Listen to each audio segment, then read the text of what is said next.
Dramatic monologue by Robert Browning. The speaker of the poem is a Renaissance Italian duke. While entertaining visitors, the duke shows one guest a portrait of his late wife, revealing a mysterious and ominous past. My Last Duchess by Robert Browning. That's my last Duchess painted on the wall, looking as if she were alive. I call that piece a wonder now. Frau Pandolf's hands worked busily a day, and there she stands. Will't please you sit and look at her?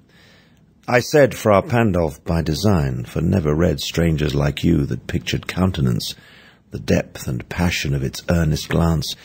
But to myself they turned, since none puts by the curtain I have drawn for you but I, and seemed as they would ask me, if they durst, how such a glance came there.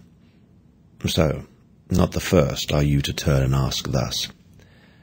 Sir, 'twas not her husband's presence only called that spot of joy into the Duchess' cheek. Perhaps Frau Pandolf chanced to say, her mantle laps over my lady's wrist too much, or paint must never hope to reproduce the faint half-flush that dies along her throat. Such stuff was courtesy, she thought, and cause enough for calling up that spot of joy. She had a heart, how shall I say, too soon made glad, too easily impressed.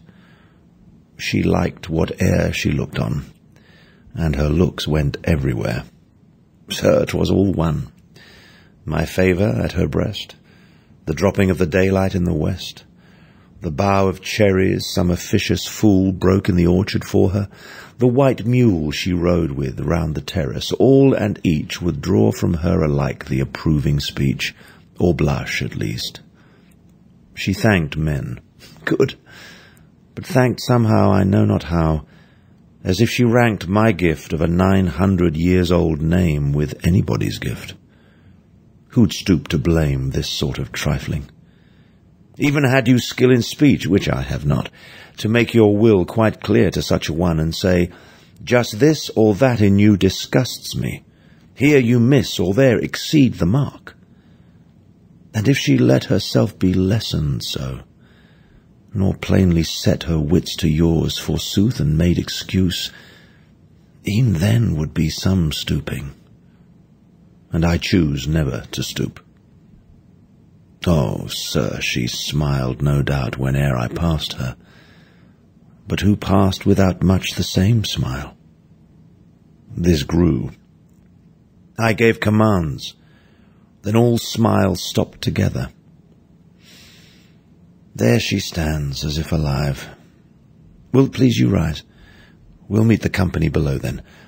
I repeat, the Count your master's known munificence is ample warrant that no just pretence of mine for dowry will be disallowed, though his fair daughter's self, as I avowed at starting, is my object. Nay, we'll go together down, sir. Notice Neptune, though, taming a seahorse, thought a rarity, which Claus of Innsbruck cast in bronze for me.